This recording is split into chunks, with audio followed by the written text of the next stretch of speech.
Dengan apa kita beriman? Itu mesti dilakukan oleh yang tiga ini. Syaratnya apa? Landasannya. Harus paham dulu. Justru komponen hati itu yang utama. Harus menghunjam ke dalam hati. Harus masuk ke dalam hati. Diyakini oleh hati. Tasdiqul bil. Makanya iman itu letak utamanya tuh di hati. Dan ini nggak nampak. Letak utamanya tuh di hati. Banyak konsekuensi dari iman itu. Boleh disembunyikan dia. Makanya banyak sekali ayat mengatakan isyhadu.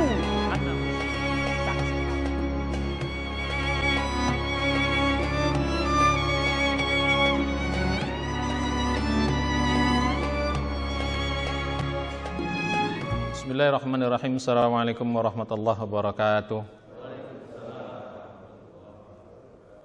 Alhamdulillahirabbil alamin wassalatu wassalamu ala asyrafil anbiya'i wal mursalin wa ala alihi wa sahbihi ajma'in. Asyhadu la ilaha illallah wahdahu la syarikalah, asyhadu anna Muhammadan abduhu wa rasuluhu la nabiyya ba'dah. Mari kita awali pengajian kita ini dengan membaca basmalah. Bismillahirrahmanirrahim. Puji syukur kita panjatkan kepada Allah Subhanahu wa taala yang masih terus berikan nikmat yang tak terhingga kepada kita. Masih memberikan kesempatan, umur yang panjang dan juga kesehatan. Wabil khusus nikmat iman, nikmat Islam, nikmat ibadah yang masih terus Allah anugerahkan kepada kita. Mudah-mudahan nikmat Islam ini, nikmat iman ini terus Allah sampaikan sehingga mudah-mudahan dengan nikmat iman Islam ini kita bisa bahagia selamat di dunia, dengan nikmat iman Islam juga kita bisa bahagia selamat di akhirat kelak. Dan mudah-mudahan saat kita dipanggil dalam keadaan husnul khatimah. Amin ya rabbal alamin. Salawat dan salam marilah kita sampaikan kepada junjungan kita semua Nabi besar Muhammad sallallahu alaihi wasallam dan juga kepada keluarganya, para sahabatnya dan umat yang setia mengikuti jejak langkah beliau hingga hari kiamat. Mudah-mudahan kita semua tetap istiqomah mengikuti sunnah beliau semaksimal yang kita bisa. Mudah-mudahan kita mohon ampun atas hal-hal yang kita tidak bisa, sehingga di hari kiamat mudah-mudahan Allah beri kesempatan kita untuk bertemu beliau, mendapat syafaat dari Nabi, dan mudah-mudahan kita bisa masuk dalam surganya Allah serta keluarga dan orang yang kita cintai. Amin ya rabbal alamin. Hari ini kita lanjutkan kaji kita berkaitan tentang hakikat iman.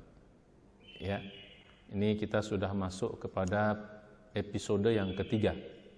Ini bagi para pemirsa penuntut ilmu yang hadir di sini dan juga yang menyaksikan acara ini. Ya, ini kita sudah episode ketiga. Untuk bisa mengetahui pengantarnya dan tujuan kita belajar materi hakikat iman ini itu ada pada episode sebelumnya 1 dan 2. Ya. Jadi mudah-mudahan ini bisa kita khatamkan ya, walaupun mungkin ada sampai 25 sampai 30 episode ini insyaallah mudah-mudahan bisa kita khatamkan. Ya. Hari ini bahasan kita tentang siapa orang beriman itu.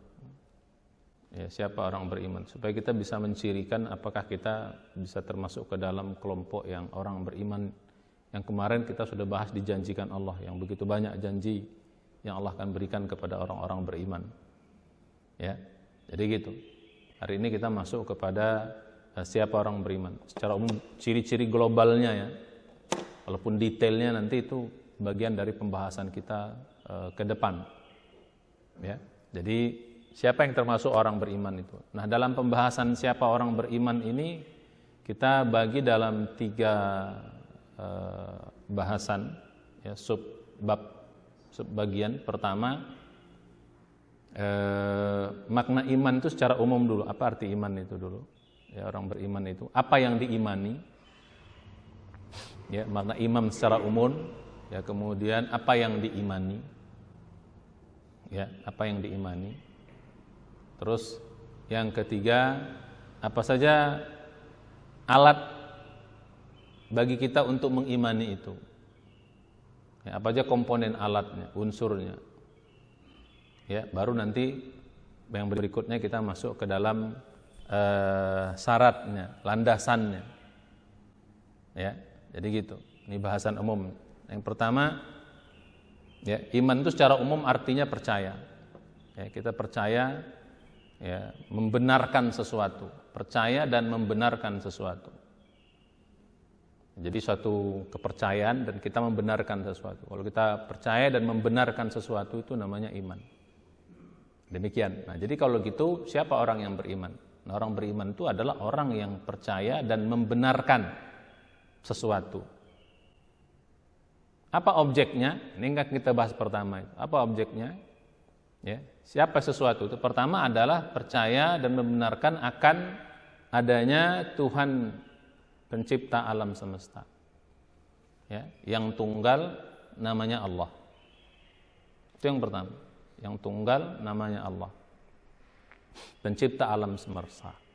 Yang berhak untuk diibadahi, yang berhak untuk disembah. Ya, jadi itu satu paket. Ya, kita percaya membenarkan adanya Allah, pencipta alam semesta, yang tunggal, yang berhak untuk diibadahi. Itu poin mainline-nya, besarnya iman itu. Beriman kepada Allah ya sebagai Tuhan pencipta alam semesta yang tunggal, yang berhak untuk diibadahi.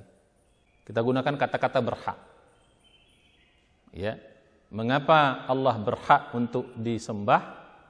Karena Allah adalah pencipta alam semesta. Nah, jadi gitu. Kalau yang lain enggak berhak. Ya, karena bukan pencipta, bukan pemelihara alam semesta. Jadi begitu. Dan Allah juga itu tunggal. Pencipta itu tunggal. Ya, tidak ada kawannya, tidak ada temannya, tidak ada syarikatnya dalam menciptakan itu. Selain Allah itu semua nanti diciptakan. Jadi tidak punya andil dalam pencipta alam semesta. Jadi ini poin pertama.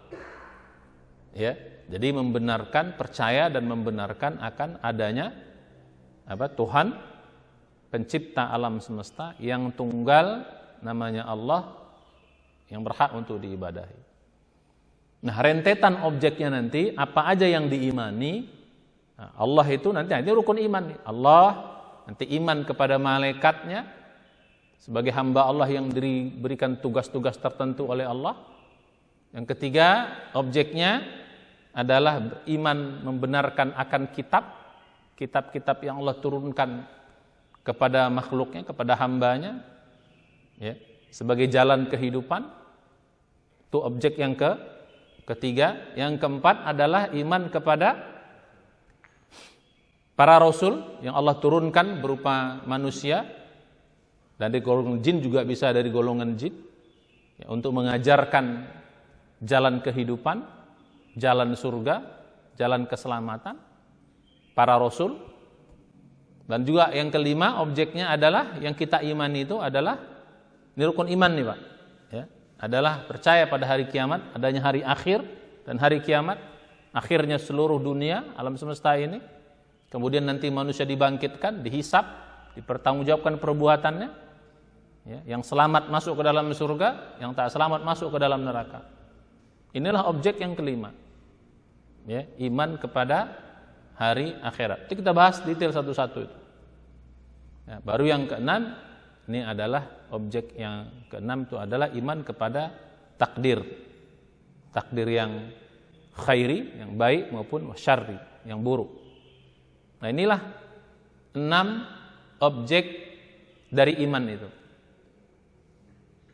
Jadi kalau kita beriman kepada Allah sebagai satu-satunya pencipta alam semesta yang berhak untuk diibadahi, terus kita beriman kepada para malaikat yang ditugasi Allah dengan tugas-tugas tertentu.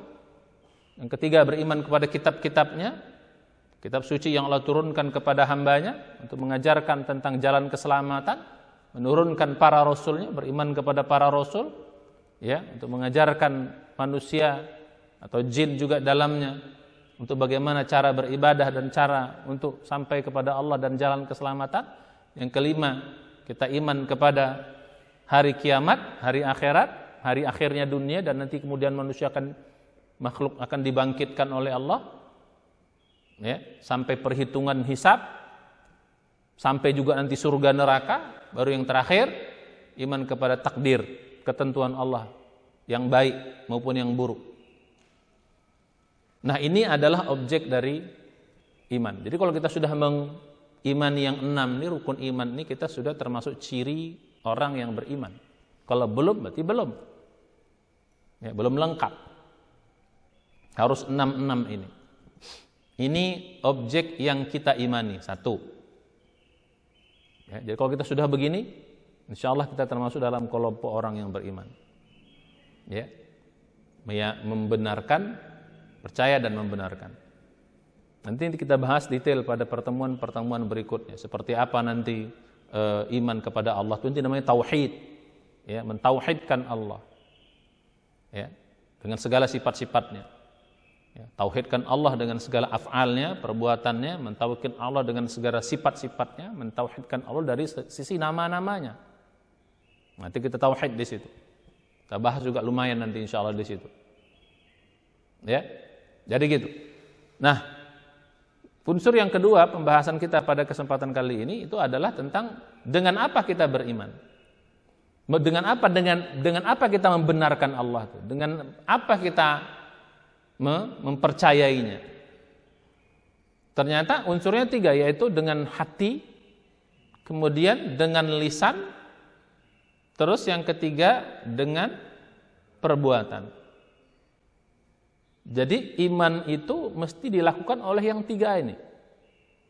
Harus 3-tiganya. Tidak boleh salah satunya atau salah 2-nya. Harus 3-tiganya lengkap. Dengan hati, tasdiqul bil qalbi, oleh hati iman itu, nanti kita bahas juga sedikit ini. Wa iqraru bil lisan, diucapkan dengan lisan, iman itu mesti diucapkan. Enggak boleh di hati doang. Ya, mulut kita harus mengucapkan saya orang beriman kepada Allah dan Rasulnya, beriman kepada hari akhirat, beriman kepada kitab, beriman kepada hari kiamat, beriman kepada malaikat, beriman kepada takdir. Itu komponen kedua dalam pelajaran kita ini. Ya. Yang ketiga adalah landasannya, syaratnya apa? Landasannya. Yang pertama itu kita harus faham apa yang kita ucapkan, apa yang kita yakini. Yang kita yakini itu yang kita percaya harus kita faham. Kalau nggak paham nggak bisa. Harus paham dulu. Al-fahmu. Makanya cari ilmunya, biar paham nanti cari ilmunya. Nah, ini kita belajar ini sekarang dalam rangka untuk memahami itu. Jadi nggak mungkin orang percaya sesuatu kalau dia nggak paham. Makanya iman itu tidak boleh taklid. Iman itu harus sesuatu yang kita sadari, harus kita pahami. Baru kita dikatakan imannya benar. Nanti kita lihat landasan ayat-ayatnya. Jadi landasan iman ini harus paham. Kalau nggak paham nggak bisa. Nah setelah paham, baru kita yakini. Sesuatu mesti kita yakin. Tidak cukup paham saja. Banyak orang paham tapi nggak yakin. Maka percaya itu adalah harus paham dan kemudian kita yakini. Jadi bukan sekedar paham. Banyak orang paham sesuatu tapi nggak yakin. Nah nanti keyakinan inilah yang akan mendorong kita melakukan sesuatu. Banyak orang paham, nanti itu makanya nanti ujung dari yang kita bahas tadi itu, yang nomor 2, komponen dari iman itu, yang apa dengan apa kita beritu dengan amal itu amal itu salah satu bentuk nanti bahwa bukti dari iman kita itu. Kalau orang yakin pasti akan tunjukkan buktinya. Jadi supaya orang yakin, supaya kita yakin, tunjukkan buktinya. Bukti itu adalah sebagai bentuk keyakinan akan sesuatu. Dalam pengadilan juga gitu kan. Keputusan itu akan yakin kalau disertai dengan bukti-bukti. Dakwahan itu akan meyakinkan kalau disertai dengan bukti-bukti. Nah itu yang komponen kedua, landasan yang kedua adalah yakin. Baru yang ketiga adalah istiqomah sampai meninggal. Iman itu mesti meninggal. Kalau sampai meninggal kita tetap melakukan keiman itu maka disebut orang beriman. Kalau tengah jalan berhenti berarti bukan beriman. Jadi harus sampai mati. Harus sampai meninggal. Ya, maka harus istiqomah sampai kita meninggal, kita menjadi orang yang beriman. Nah, ini komponen landasan yang ketiga. Ya. Jadi kalau tiga besar ini ya kita ada dalam diri kita, maka termasuklah kita ke dalam kelompok orang-orang yang beriman. Kalau belum, ya kita terus tingkatkan. Ya, kita terus kita harus terus belajar, kita harus terus tambah. Ya. Nanti kalau sudah lengkap ini baru nanti efek-efek lain akan terasa. Nanti bahasan selanjutnya baru akan terasa manfaat iman itu. Ya, setelah nanti lengkap imannya baru terasa manfaatnya. Mungkin selama ini banyak orang yang tidak terasa manfaat iman karena imannya belum lengkap. Imannya belum bahasa kitanya masih banyak bolong-bolongnya. Ya, masih banyak benjol-benjolnya, tidak bulat gitu, tidak utuh gitu loh. Masih banyak kurangnya. Ya tentu saja ini bagian dari perjuangan kita. Nah, sekarang kita masuk ke dalam bahasan kita. Jadi itulah bahasan tentang siapa orang beriman. Ya.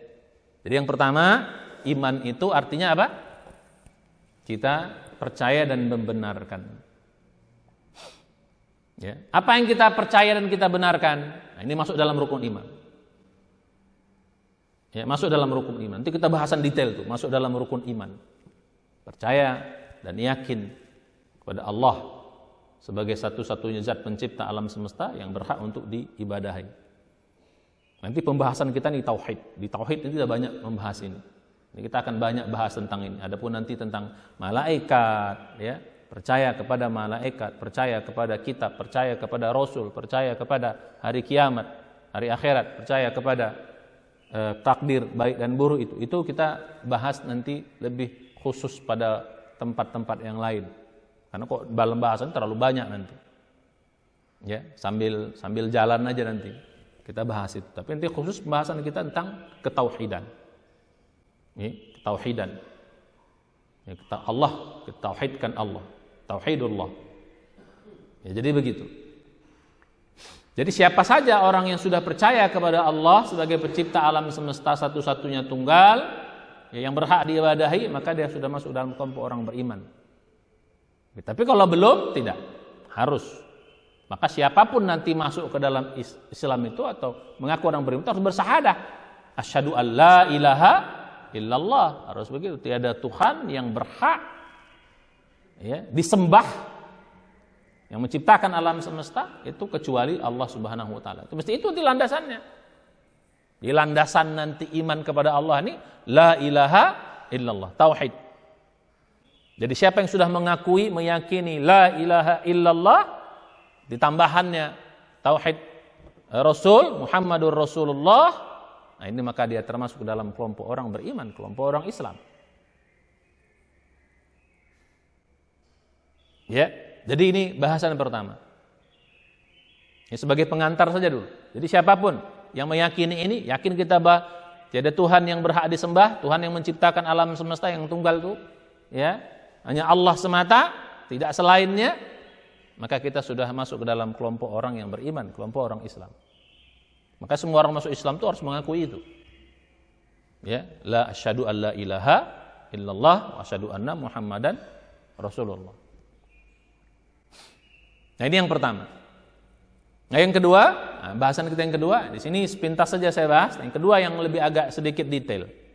Ya, karena yang pertama nanti kita jelaskan panjang nanti di tempat-tempat yang lain pada bab-bab berikutnya. Nah, yang agak kedua yang kita 2 dan 3 nih yang agak detail pada pembahasan ini. Apa itu? Apa alatnya? Jadi beriman itu mesti dengan 3 alat ini. Ini sebenarnya inti dari diri kita. Ya, kalau tidak dengan 3 ini maka tidak termasuk ke dalam kelompok orang belum dikatakan beriman. Walaupun dia percaya kepada Allah, percaya kepada hari kiamat, percaya kepada malaikat, percaya kepada kita. Tapi kalau alat ini tidak 3-tiganya lengkap, maka belum termasuk dalam kelompok orang beriman itu. Apa itu? Pertama, iman itu mesti diyakini oleh hati. Nah, ini kita bahas yang pertama. Mesti diyakini. Sesuatu yang diyakini oleh hati. Kalau belum masuk ke dalam hati, belum beriman. Mungkin baru Islam doang. Baru mulut doang itu berarti baru Islam. Kalau orang baru bersyahadah, asyhadu an la ilaha illallah Muhammadur Rasulullah, baru mulutnya doang, itu baru namanya Islam. Atau mungkin dia sudah melakukan sholat, mungkin melakukan beberapa kegiatan-kegiatan keislaman, kegiatan-kegiatan keimanan. Kalau belum menghunjam ke dalam hati, nanti komponen ini yang utama, justru komponen hati itu yang utama. Harus menghunjam ke dalam hati, harus masuk ke dalam hati, diyakini oleh hati. Tasdiqul bil, makanya iman tuh letak utamanya tuh di hati, dan ini nggak nampak. Letak utamanya tuh di hati. Sini, karena manusia itu kan berbagai inti dari kita ini tuh di hati kita ini. Hati inilah menjadi pusat kemanusiaan kita atau pusat nanti ruhani kita. Hati itu, disitulah dia. Ya, kata Nabi, ala fil jasad mudghatan. Ya. Ala inna fil jasadi mudghatan. Ketahuilah di dalam jasad kita ini mudghatan, ada segumpal daging. Idza saluhat saluha al jasadu kullu wa idza fasadat fasada al jasadu kullu. Kalau segumpal ini benar, maka benar seluruh jasad itu, tubuh itu, diri itu. Wa idza fasadat, kalau segumpal ini rusak, maka rusaklah seluruh tubuh itu. Apa segumpal daging itu? Ala wahiyal qalbu. Ketahuilah kata Nabi, itu adalah hati, qalbu kita yang di dalam, di jantung kita ini. Qalbu itu maknanya dua, Pak. Kalau secara fisik artinya jantung, ya, secara ruhani itulah hati. Nah, kalau dalam bahasa Indonesia agak susah karena jantung sama hati dua kata yang berbeda. Tapi kalau dalam bahasa Inggris mungkin lebih tepat heart. Heart itu kan maknanya makna fisik dan makna spiritual, heart. Qalbu dalam bahasa Arab juga begitu. Qalbu itu makna fisik itu jantung. Makna non fisik itulah yang menjadi pusat kemanusiaan kita. Qalbu. Nah, jadi gitu. Lebih kalau bahasa Inggris lebih pas dia heart. Kalau manusia enggak. Jantung, hati. Secara fisik jantung. Sebenarnya kan hati kadang-kadang orang suka salah pikirnya leper, padahal bukan.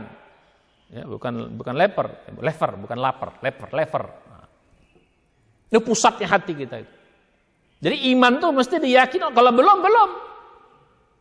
Makanya lihat dalam surat 49 Al-Hujurat, ya, ayat 14, dijelaskan itu. Qalatil a'rabu amanna, qul lam tu'minu walakin qulu aslamna. Walamma yadkhulul imanu fi qulubikum. Nah, lihat jelas ayat dijelaskan. Qalatil a'rabu amanna, berkata orang Arab Badui, amanna, kami telah beriman kepada Allah dan Rasulnya dan semua komponen yang kita bahas tadi. Qul, ini cerita tentang ada orang Arab Badui menghadap Rasul mengatakan, ya Rasulullah, kami sudah beriman karena kami sudah sholat, kami sudah puasa, kami sudah berzakat, kami sudah, dan Allah Maha tahu. Katakan Muhammad kepada mereka, lam tu'minu, kalian tuh belum beriman. Kalau cuman sekedar fisiknya saja yang nampak itu belum beriman. Kenapa? Walakin qulu aslamna, katakanlah kalian tuh baru Islam, baru berserah diri, baru melakukan hal-hal yang bersifat fisik. Kenapa? Walamma yadkhulul imanu fi qulubikum, karena iman itu belum masuk menghujam ke dalam hati kalian. Jadi iman itu belum masuk ke sini, baru fisik doang, mungkin baru mulut doang, baru fisik doang yang beriman, baru pengakuan, tapi belum menghujam ke dalam hati. Kenapa? Walamma yadkhulul imanu fi qulubikum. Itu menunjukkan bahwa pusat iman itu letaknya di mana? Di hati. Dari ayat ini, pusat iman itu di hati. Dalam hadis juga Nabi mengatakan gitu, at-taqwa hahuna, sambil menginikan dadanya. Takwa itu, iman itu letaknya hahuna, di hati sini. Ini pusat dari kemanusiaan kita. Nah, jadi gitu. Itu yang paling pokok. Tasdiqul bil qalbi. Kita meyakini dalam hati kita. Karena menjadi pusatnya. Kalau pusatnya nggak benar, kalau ibarat dalam Quran dia rajanya gitu loh. Hati itu raja. Jadi kalau raja itu benar, insya Allah seluruh pasukannya benar, seluruh unsur-unsur dalam diri kita benar. Tapi kalau rajanya rusak, ya rusak semuanya. Makanya setan itu paling berkepentingan untuk merusak hati kita. Yuwaswisu fi sudurin nas, yang berkecuas-kecuis di dalam dada kita, ya, dalam jantung kita. Jadi itu yang pertama, komponen unsur iman yang pertama harus dengan hati. Ya, tapi di hati saja mesti diucapkan, bukan jangan juga saya beriman hati doang, mulutnya nggak ngomong, nggak bisa, harus juga diucapkan. Walaupun kebanyakan orang justru mulutnya doang baru hati, kebanyakan begitu. Tapi kalau dari si urutan kita apa? Hati dulu, mulut baru. Walaupun dari si fakta kebanyakan orang mulut, perbuatan baru hati, itu secara fakta.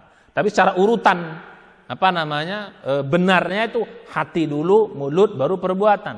Tapi secara fakta yang ada biasanya mulut dulu, orang bersaksi dulu, terus dia mulai sholat, dia mulai melaksanakan amal-amal keislaman, ya, perintah-perintah, larangan, masih belum masuk ke dalam hati, baru yang ketiga itu adalah hati. Nah, dalam pembahasan kita dimulai dengan hati karena ini adalah pusatnya. Itu yang pertama. Mesti diucapkan wal iqraru bil lisan, mesti diucapkan dengan mulut. Aku orang beriman. Makanya syahadat tuh mesti diikrar. Diikrar itu berarti diproklamasikan. Oi manusia, aku ini orang beriman loh. Harus begitu. Iman tuh begitu. Nggak boleh iman disembunyikan. Ya, kecuali dalam kondisi tertentu lah ya. Ketika Rasulullah dan para sahabat dulu masih awal-awal, terutama yang lemah-lemah, itu menyembunyikan iman. Tapi sekarang nggak boleh kita. Dalam kondisi kita ini nggak boleh. Harus tahu kita orang beriman. Harus jelas. Karena nanti banyak konsekuensi dari iman itu. Nggak boleh disembunyikan dia. Makanya banyak sekali ayat mengatakan isyhadu bi anna muslimun. Saksikanlah, proklamasikanlah kepada orang lain bahwa kami, aku, saya adalah orang-orang yang beriman. Termasuk orang-orang muslim, orang beriman. Jadi gitu, mesti diucapkan iqraru bil lisani. Ya. Dan termasuk juga amal-amal dalam Islam kan semua kan banyak lewat mulut. Zikir-zikir, sholat, ya. Itu kan banyak amal-amal mulut, amal-amal lisan. Baca Quran itu kan amal-amal lisan. Nah, jadi itu yang secara apa namanya? Secara bukti di mulut kelihatan. Termasuk nanti kekafiran pun mesti diucapkan di mulut baru sah. Kalau enggak juga enggak boleh. Kita apa namanya? Kalau ada orang kelihatan nampak seperti ciri-ciri orang kafir, enggak boleh bilang kamu kafir, enggak boleh. Kecuali sah mulutnya mengatakan aku kafir, baru boleh. Aku keluar Islam, baru boleh kita katakan. Tapi kalau belum enggak boleh. Mungkin dia karena enggak sholat, mungkin karena dia bikin maksiat udah terlalu, ya enggak boleh kita katakan dia kafir. Kecuali sah dari mulutnya mengatakan dia keluar Islam atau dia kafir, baru dia sah. Nah, boleh kita katakan. Karena dalam hadis mengatakan kalau ada orang yang kita katakan kafir ternyata dia tidak kafir, maka kalimat kafir itu kembali kepada yang mengucapkan. Nggak boleh. Hati-hati. Ya, jadi begitu. Kembali kepada yang tadi. Maka iman itu mesti diucapkan, dinampakkan kepada orang lain. Dan ini juga dalam amal-amal juga begitu. Salam itu kan bentuk dari iman, kan mesti diucapkan juga. Assalamualaikum. Harus begitu. Harus nampakkan kita orang beriman. Ucapkan salam kalau ketemu. Waalaikumsalam warahmatullahi wabarakatuh. Jangan selamat pagi. Selamat pagi bisa selamat, siang belum tentu, malam apalagi. Ya, kalau assalamualaikum itu menunjukkan lengkap. Karena salam itu artinya apa? Seolah-olah kita keselamatan, dan salah satu nama Allah itu adalah As-Salam. Jadi keselamatan dan Allah selalu bersama Anda. Dimanapun Anda berada, kapanpun itu. Itu seolah-olah begitu. Jadi itu bukti-bukti nanti mesti diucapkan iman itu. Nah yang ketiga, komponen alat kita adalah arkan. Wal amalu bil arkan. Seluruh tubuh ini harus menunjukkan bukti. Amal itu harus menunjukkan bukti kita orang beriman. Mulutnya bilang beriman tapi nggak sholat, yang nggak bisa. Ya, walaupun ada yang mengatakan nanti apakah orang tidak sholat sudah batal imannya, ini bagian perkara tidak masuk dalam bab itu. Pokoknya itu sudah menunjukkan bukan orang beriman. Kalau orang tidak sholat berarti tidak beriman. Ya, harus mesti iman itu mesti dibuktikan. Maka dalam Al-Quran hampir seluruh kata-kata iman pasti ada amalus soleh. Ya, pasti ada amalus soleh. Alladzina amanu wa amilus, hampir seluruh kata menunjukkan apa? Itu perpaduan antara iman dan amal soleh. Ya, puncak dari amal soleh itu nanti adalah sholat, zakat, puasa, itu yang rukun Islam itu. Dan amal-amal yang lain. Jadi iman itu mesti dibuktikan dalam bentuk perbuatan. Enggak cukup, oh hatiku aku iman, mulutku bilang, tapi perbuatannya enggak nampak. Nyolong masih mau, maksiat masih dikerjakan, kewajiban seperti sholat, puasa enggak dikerjakan. Bagaimana kita katakan dia orang beriman? Apa buktinya? Walaupun Allah Maha tahu, Pak. Walaupun Allah Maha tahu. Nanti di hari kiamat ketika itu gunanya amal itu sebagai bukti gitu loh. Allah bilang kau mesti buktikan iman kamu. Karena manusia itu nanti bisa ngeles di hari kiamat. Ya Allah, aku ini beriman sebenarnya. Kata Allah, buktinya apa? Kau nggak sholat, tapi hatiku. Nah, bisa begitu dia. Aku tahu hati kau nggak beriman. Enggak, aku hati. Tapi bisa. Manusia kan pandai. Manusia itu kan ya, manusia makhluk yang paling banyak berdebat, senang berdebat, pandai berkelit itu manusia itu. Ya jadi gitu. Jadi paling banyak berdebat itu ya manusia itu. Maka di hari kiamat nanti mulut itu ditutup.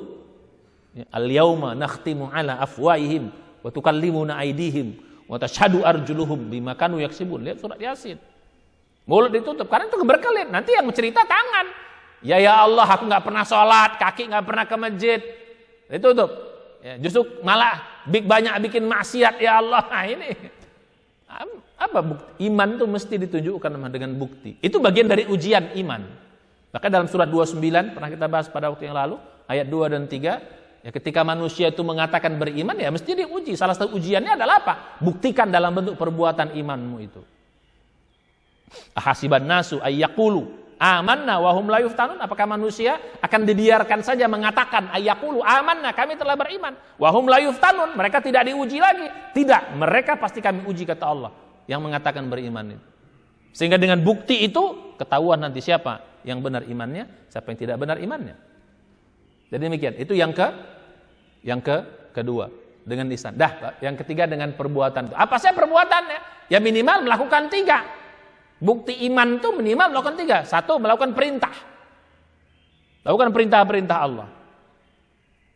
Ya. Yang kedua apa? Tinggalkan larangannya. Jadi sebagai bukti iman Anda, seluruh larangan Allah tinggalkan.